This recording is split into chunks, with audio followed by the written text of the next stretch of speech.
नमस्कार दोस्तों, मैं अजीत कुमार सिंह आपका एक बार पुनः स्वागत करता हूं। आप देख रहे हैं सामने भारत के सर्वोच्च न्यायालय का यह चित्र है। वास्तव में भारत का सर्वोच्च न्यायालय सही अर्थों में भारत के न्याय का मंदिर है और सर्वोच्च न्यायालय संविधान का संरक्षक है। सर्वोच्च न्यायालय ने 1 अगस्त 2024 को एक बहुत ही महत्वपूर्ण फैसला दिया है और उस फैसले के माध्यम से उसने अपने आप को यह प्रमाणित कर दिया है कि सही अर्थों में यह न्याय का मंदिर है, जिसके सामने हर कोई बराबर है और हर कोई न्याय का समान रूप से अधिकारी है। सर्वोच्च न्यायालय के 7 न्यायाधीशों की एक संविधान पीठ ने एक बहुत ही युगांतकारी निर्णय दिया, जिस संविधान पीठ के अध्यक्ष थे खुद मुख्य न्यायाधीश DY चंद्रचूड़। इसके साथ साथ उसमें justice Vikram Nath, justice Manoj Kumar Sharma, justice Pankaj Mittal, justice Bela M Trivedi और सबसे महत्वपूर्ण जस्टिस BR गवई जैसे न्यायाधीश शामिल थे। इन न्यायाधीशों ने 6-1 के बहुमत से यह निर्णय दिया कि अनुसूचित जाति और अनुसूचित जनजातियों के लिए संविधान में जो आरक्षण का प्रावधान किया गया है, उस आरक्षण के संबंध में आरक्षण के कोटे का उपवर्गीकरण या सब क्लासिफिकेशन किया जा सकता है और उसके अंतर्गत जो अनुसूचित जाति और अनुसूचित जनजाति के लोग कुछ अधिक ही पिछड़े हुए हैं और अभी तक शासन प्रशासन में वह बिल्कुल ही प्रतिनिधित्व प्राप्त नहीं कर पाए हैं, उनका उपवर्गीकरण करके उनके लिए अलग से आरक्षण का प्रावधान किया जाना चाहिए। वर्ष 2004 में चिन्नैया वर्सेस आंध्र प्रदेश सरकार में सर्वोच्च न्यायालय के 5 न्यायाधीशों की संविधान पीठ ने एक फैसला दिया था, जिसके अंतर्गत उसने कहा था कि अनुसूचित जाति अनुसूचित जनजातियों के आरक्षण का जो कोटा है उसका उपवर्गीकरण करके उस समुदाय के कुछ अन्य लोगों के लिए अलग से व्यवस्था नहीं की जा सकती। इस अपने वर्तमान फैसले में सर्वोच्च न्यायालय ने अपने उस 2004 के फैसले को पूरी तरह से बदल दिया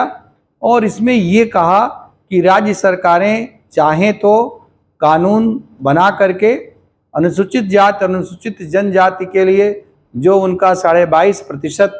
आरक्षण का कोटा है, उस कोटा के अंतर्गत उस समुदाय के जो बहुत पिछड़े हुए लोग हैं, उस समुदाय के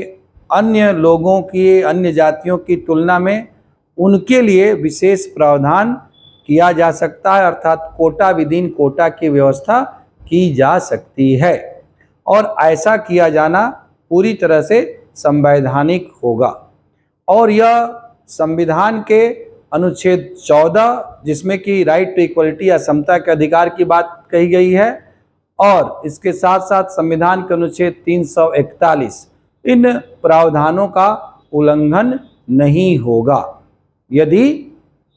अनुसूचित जाति अनुसूचित जनजाति में जो बहुत पिछड़े हुए जातियां हैं उनके लिए अलग से कोटा की व्यवस्था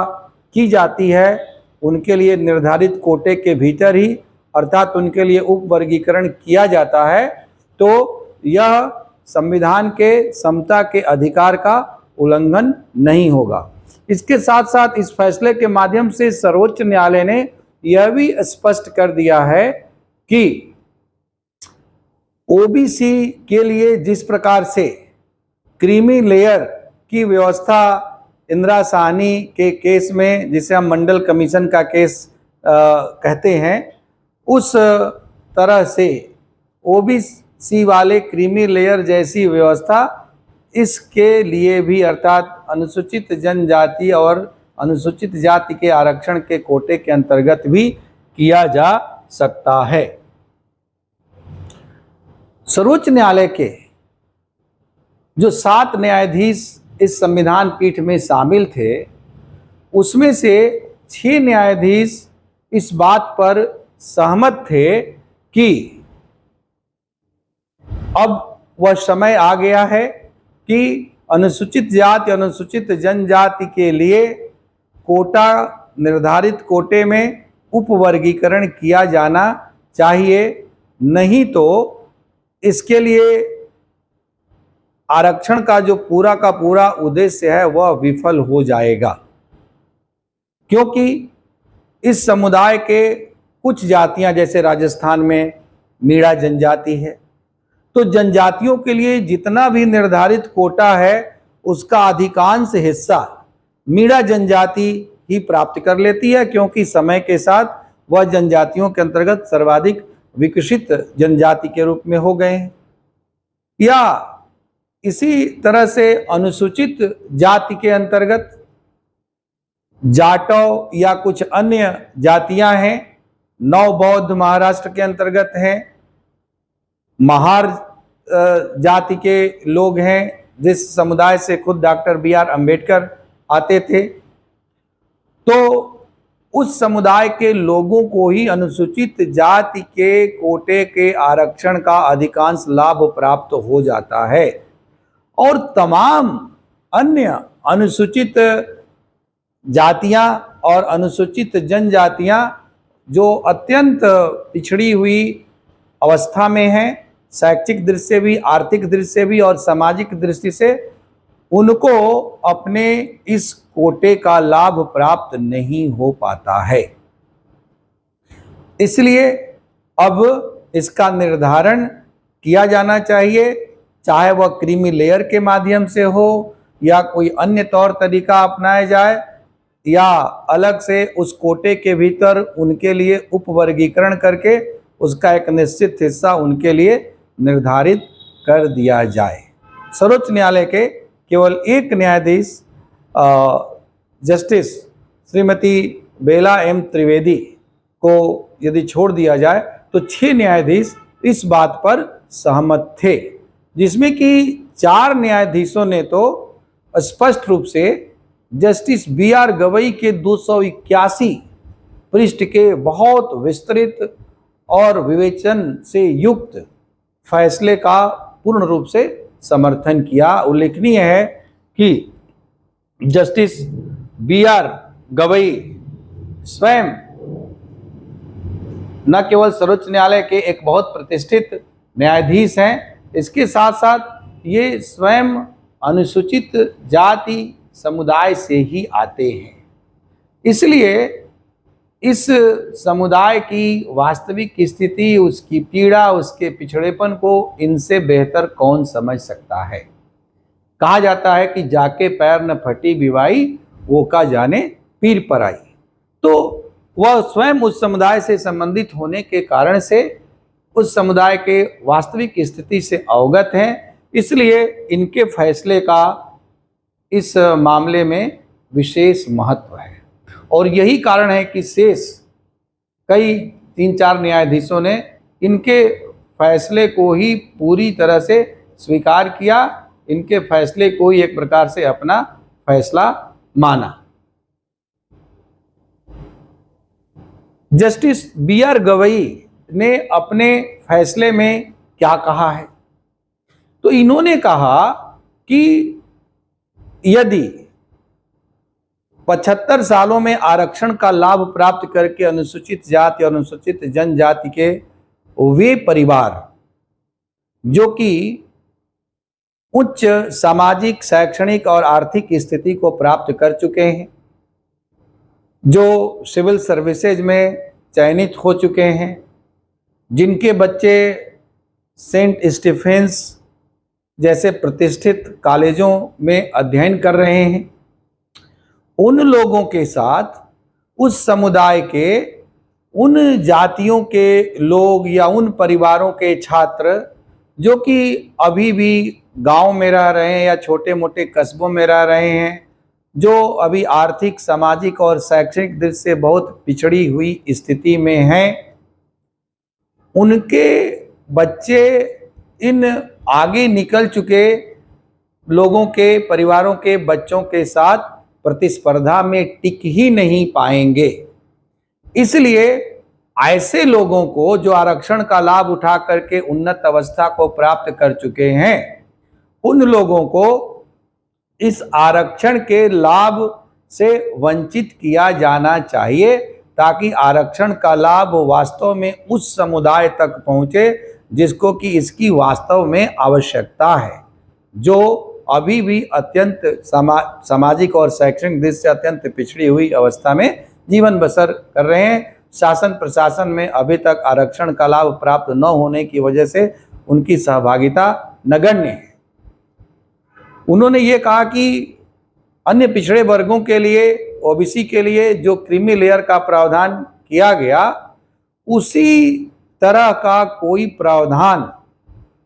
इस अनुसूचित जाति और अनुसूचित जनजाति के आरक्षण के संबंध में भी करना चाहिए और इसके अंतर्गत इस समुदाय के अग्रणी लोगों को क्रीमी लेयर मानते हुए उनको बाहर करना चाहिए, ताकि वास्तविक लाभ उन लोगों को तक पहुँचे जो इसके लिए सबसे अधिक अपेक्षा रखते हैं। तभी डॉक्टर बी.आर. अम्बेडकर के आरक्षण का उद्देश्य भी पूरा होगा, क्योंकि डॉक्टर बी.आर. अम्बेडकर आरक्षण को स्थायी व्यवस्था के रूप में लागू नहीं करना चाह रहे थे। इसीलिए संविधान सभा में प्रारंभ में इसे 10 वर्ष के लिए अपनाया गया था। यदि वर्तमान रूप में जिस तरह से अनुसूचित जाति और अनुसूचित जनजाति के आरक्षण की व्यवस्था है, यदि उसमें क्रीमी लेयर जैसी या उपवर्गीकरण जैसी कोई व्यवस्था नहीं की जाती है, तो कभी भी अनुसूचित जाति और अनुसूचित जनजाति के सभी लोग आरक्षण से लाभान्वित होकर के समाज की मुख्य धारा का हिस्सा नहीं बन पाएंगे और उनकी सामाजिक, आर्थिक और शैक्षणिक स्थिति उन्नत नहीं हो पाएगी। ऐसे में आरक्षण का औचित्य उनके लिए हमेशा बना रहेगा और फिर भी उस आरक्षण से वो लाभान्वित नहीं हो पाएंगे, क्योंकि वो लाभ हमेशा उस समुदाय में ऊपर आ चुके लोगों को, उनके परिवारों को ही प्राप्त हो जाएगा। तो अत्यंत ही न्यायपूर्ण, मानवीय और विवेक संगत निर्णय जस्टिस बी.आर. गवई ने दिया है और वास्तव में इनके साहस की प्रशंसा की जानी चाहिए कि खुद अनुसूचित जाति समुदाय से आने के बावजूद भी इन्होंने इस बात की परवाह नहीं की कि उस समुदाय के लोगों के द्वारा कहीं इनका विरोध न किया जाए, जैसा कि अब दिखाई भी पड़ रहा है कि खुद डॉक्टर बी.आर. अम्बेडकर के पौत्र प्रकाश अम्बेडकर ने इस निर्णय का विरोध किया है, या सुश्री मायावती या चंद्रशेखर रावण या लोक जनशक्ति पार्टी के चिराग पासवान इत्यादि के द्वारा सर्वोच्च न्यायालय के इस फैसले से असहमति जताई गई है और उन लोगों का मानना है कि इससे अनुसूचित जाति में फूट पैदा होगी और उनकी जो राजनीतिक ताकत है वह कमजोर होगी, इसलिए वे लोग इस फैसले से सहमत नहीं हैं। ये तो राजनीतिक दलों के अपने अपने स्वार्थ होते हैं, अपना अपना वोट बैंक होता है, अपने अपने पूर्वाग्रह होते हैं, उसके हिसाब से उन्हें चुनाव भी लड़ना है, सत्ता भी प्राप्त करना है, इसलिए उनकी अपनी सीमाएं हैं, उसके नज़रिए से वो इस फैसले को देख रहे हैं। लेकिन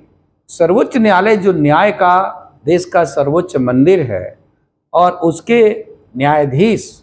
वास्तव में उस मंदिर के पुजारी हैं, उन लोगों को कोई चुनाव नहीं लड़ना है। वे लोग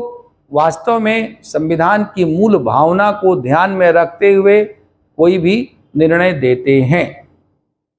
इस नज़रिए से देखा जाए तो सर्वोच्च न्यायालय का यह निर्णय अत्यंत ही सराहनीय है। खुद देखा जाए तो इस 7 न्यायाधीशों की पीठ में एक न्यायाधीश मनोज कुमार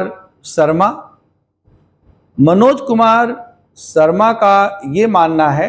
सतीश चंद्र शर्मा का, कि सतीश चंद्र शर्मा ने ये माना कि भले ही कोई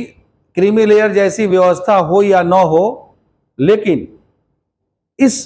प्रकार की व्यवस्था की जानी चाहिए कि यदि एक पीढ़ी में किसी को आरक्षण का लाभ प्राप्त हुआ है और उस लाभ को प्राप्त करके वह शीर्ष उच्च पद को प्राप्त कर चुका है, तो फिर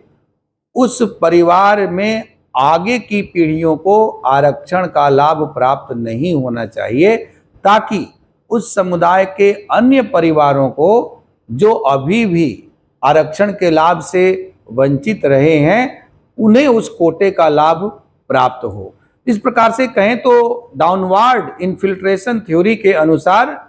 ऊपर से जो लोग लाभान्वित हो चुके हैं और ऊपरी दर्जा प्राप्त कर चुके हैं, तो उन्हें आरक्षण के दायरे से बाहर कर देना चाहिए और उसी समुदाय के उनसे जो नीचे या हाशिए पर स्थित लोग हैं, उन लोगों के लिए आरक्षण की व्यवस्था करनी चाहिए।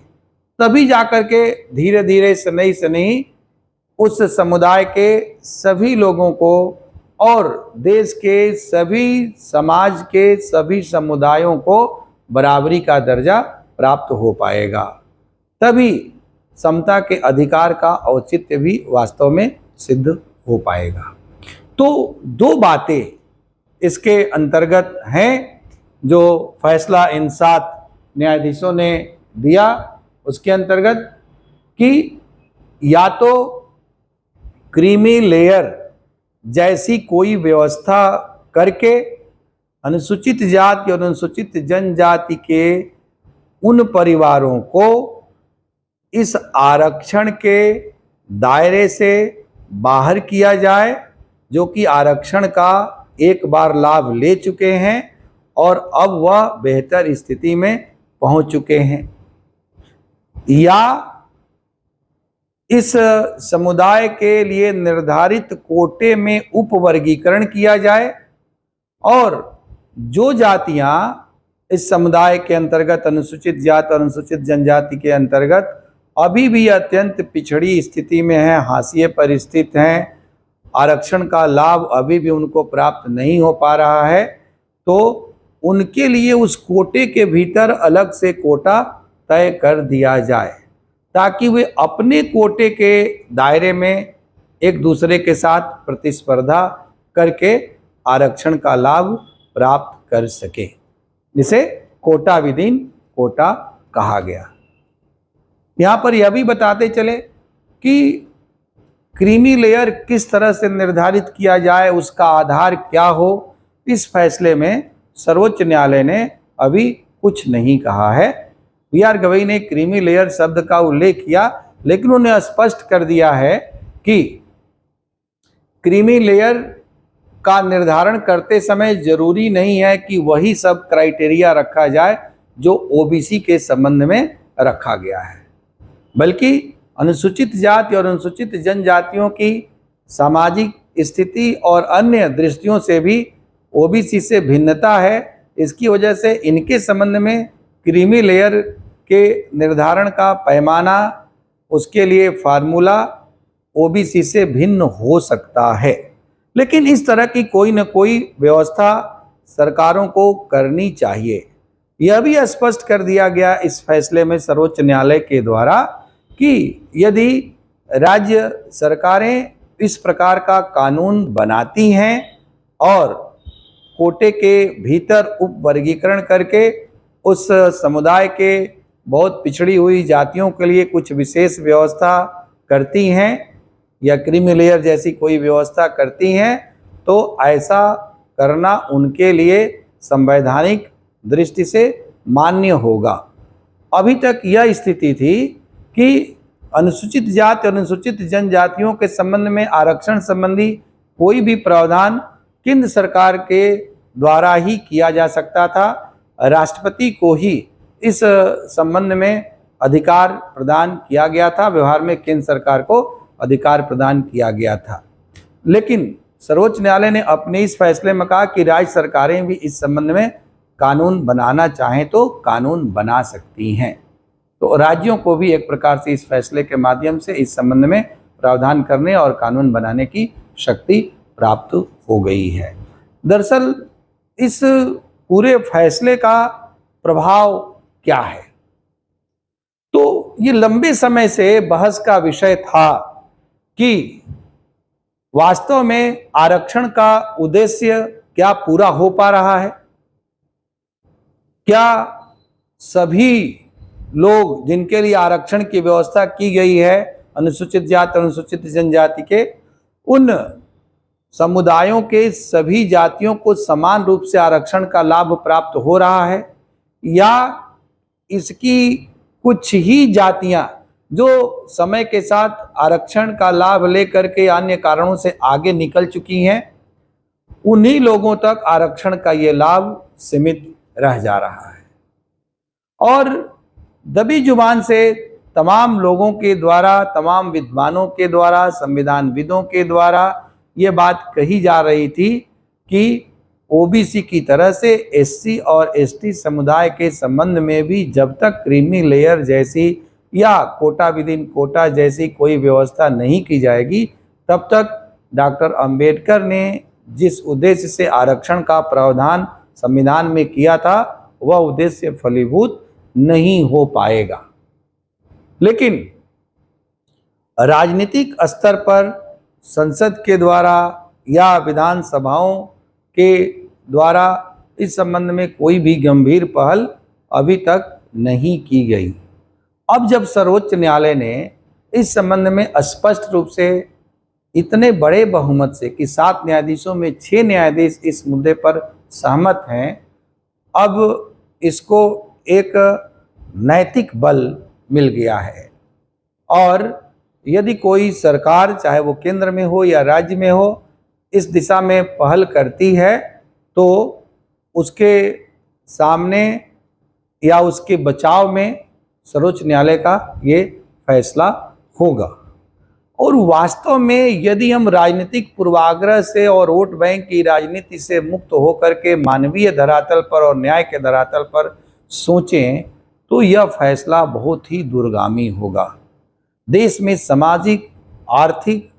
राजनीतिक न्याय की स्थापना की दिशा में यह फैसला मील का पत्थर साबित होगा। खेत खलिहान में मजदूरी करने वाले श्रमिकों के बच्चे जो अपनी गाढ़ी कमाई से किसी तरह से अपने बच्चों को पढ़ा पाते हैं, साधारण स्कूलों में, गांव में, कस्बों में, देहातों में, उनके बच्चे अनुसूचित जाति अनुसूचित जनजाति के आईएएस पीसीएस बन चुके अधिकारियों के बच्चों के साथ प्रतिस्पर्धा में कैसे टिक सकते हैं? यह सोचने वाली बात है। तो मानवता का तकाजा तो यही है कि खुद उस समुदाय से जो आने वाले लोग हैं, जो कि उच्च अवस्था को प्राप्त कर चुके हैं, उन लोगों के द्वारा स्वेच्छा से कहना चाहिए कि अब हम अपने आरक्षण के लाभ को छोड़ते हैं, ताकि हमारे समुदाय के भीतर जो अन्य पिछड़ी हुई अवस्था में लोग हैं, उन लोगों को इसका लाभ प्राप्त हो, क्योंकि वो भी हमारे ही भाई बंधु हैं। लेकिन दुर्भाग्यवश इस प्रकार का नैतिक साहस बहुत कम लोगों में है। यही कारण है कि इन लोगों के द्वारा इस फैसले का सम्मान करने के बदले इस फैसले का विरोध किया जा रहा है।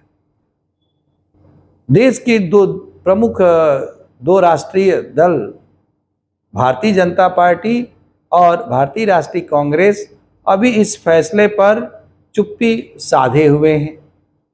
न इसके पक्ष में और न विपक्ष में बोल रहे हैं। जबकि निश्चित रूप से इस मुद्दे पर सहमति होनी चाहिए कि सर्वोच्च न्यायालय का ये बहुत ही सुविचारित निर्णय है और इस निर्णय का उचित सम्मान किया जाना चाहिए। एक बात और स्पष्ट कर दें कि ये जो फैसला आया हुआ है, ये फैसला अपने आप लागू नहीं हो जाएगा, क्योंकि सर्वोच्च न्यायालय ने तो इस फैसले के माध्यम से अपने द्वारा दिए गए पहले के एक फैसले को ही बदल दिया है। इसलिए अब राज्य सरकारों को ये अधिकार मिल गया है कि वे अनुसूचित जाति और अनुसूचित जनजातियों के संबंध में भी कोटे के भीतर कोटा की व्यवस्था करके उनका उपवर्गीकरण करके उनके लिए विशेष प्रावधान कर सकती हैं, उनको आरक्षण का लाभ दे सकती हैं, या क्रीमी लेयर जैसी कोई व्यवस्था करके उसमें जो उच्च अवस्था को प्राप्त कर चुके हैं उनको बाहर करके अन्य लोगों तक आरक्षण के लाभ को पहुंचा सकती हैं। लेकिन यह फैसला किसी आदेश के रूप में नहीं है कि केंद्र सरकार या राज्य सरकारें इस प्रकार का कानून बनाए ही बनाएं या क्रीमी लेयर का निर्धारण करे ही करें, जैसा कि मंडल कमीशन वाले फैसले में सर्वोच्च न्यायालय ने कहा था। हो सकता है कि आगे चल कर के कोई अन्य केस आए सर्वोच्च न्यायालय के सामने, तब सर्वोच्च न्यायालय उसमें SC/ST के लिए क्रीमी लेयर के निर्धारण के संबंध में भी अपना कोई फैसला दे, जिसके तहत इसके लिए कुछ मानक भी निर्धारित करे। फिलहाल यह फैसला अभी जो आया है अत्यंत स्वागत योग्य है और इसके लिए हमें सर्वोच्च न्यायालय के इन सभी न्यायाधीशों का आभार व्यक्त करना चाहिए। तो इसके साथ ही हम आपसे चाहेंगे कि यदि ये वीडियो आपको अच्छा लगा तो इस संबंध में अपनी राय व्यक्त कीजिए। केवल मुखदर्शक की तरह से आप इस वीडियो को देखिए मत, क्योंकि आपकी राय, आपका सुझाव हमारे लिए बहुत उपयोगी होगा। उससे हमें यह भी पता चलेगा कि वास्तव में हम क्या सोचते हैं और देश के अन्य लोग क्या सोचते हैं। बहुत बहुत धन्यवाद।